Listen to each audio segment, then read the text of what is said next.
い。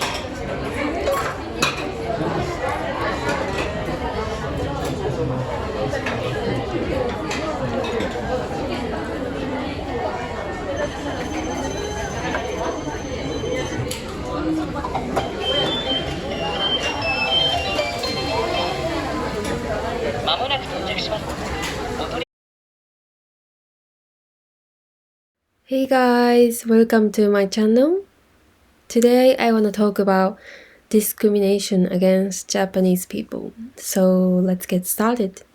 Today I want to read my blog I wrote in Japanese and I translated into English, so let me read my blog. Is there any discrimination against Japanese people? I used to write a blog in Japanese, but I like to share some of the same ideas here in English so more people can read them.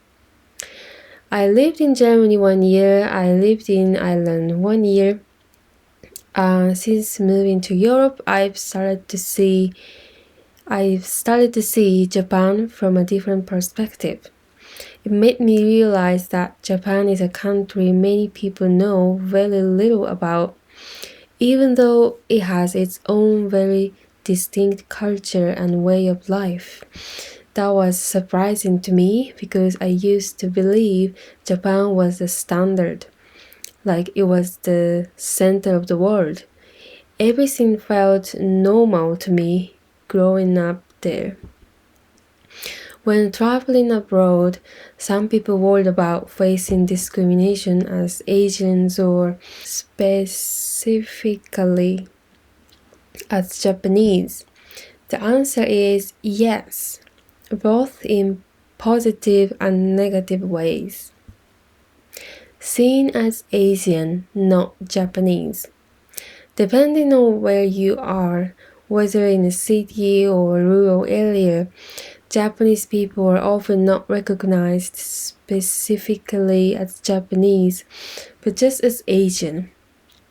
In many cases, people might assume you are Chinese rather than thinking broadly of you as Asian.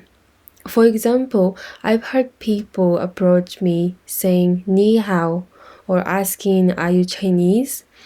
I don't take it personally, but it does feel like I'm being mistaken for something I'm not.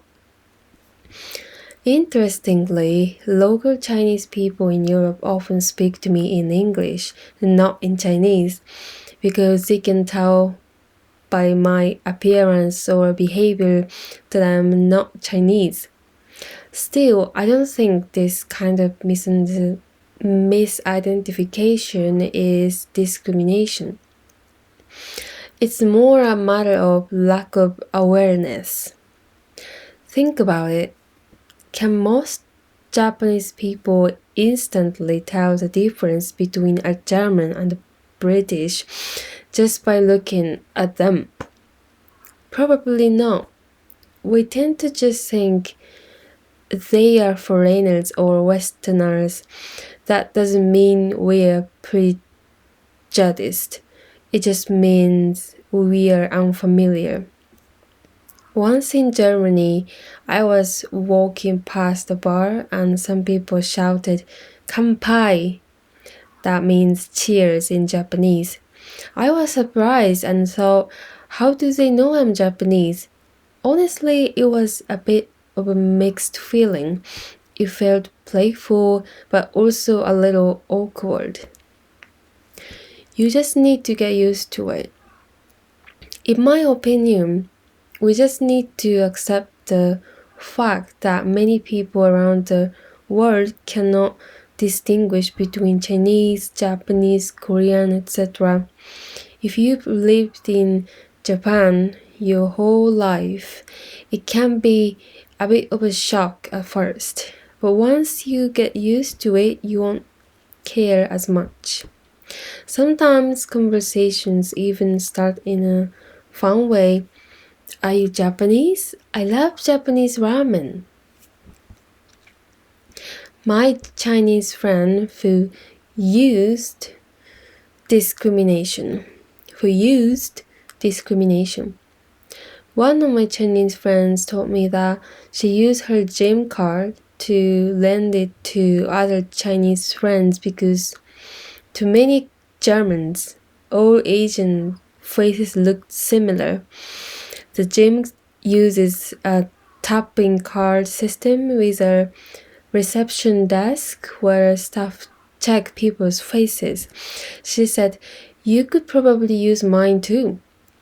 I tried it once and no one noticed. Positive discrimination toward Japanese. Even though Japanese people are often not recognized as such, I've rarely experienced discrimination in a negative sense, such as being treated poorly because of my nationality. This is my experience in Europe. I cannot speak for the US. Maybe 50 years ago, when Japan was less known, Asian people experienced more stereotypes like short, small eyes, weak, or childish. But now, with Japan's cultural popularity and the influence of social media, many people actually admire Japanese culture. People often say things like, "I love anime," "Japanese food is amazing," "Japan is my dream destination," "Japanese people are so beautiful," or even, "I want to marry a Japanese person." So honestly, I don't think Japanese people today need to worry much about being treated badly abroad. In fact, it's more common to be pampered just because you're Japanese.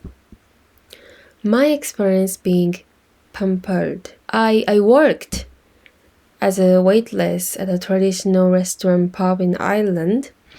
The manager hired me right after I handed him my CV a few months into the job. During a party, my manager, who had a bit to drink, said, "Actually, I used to date a Japanese girl.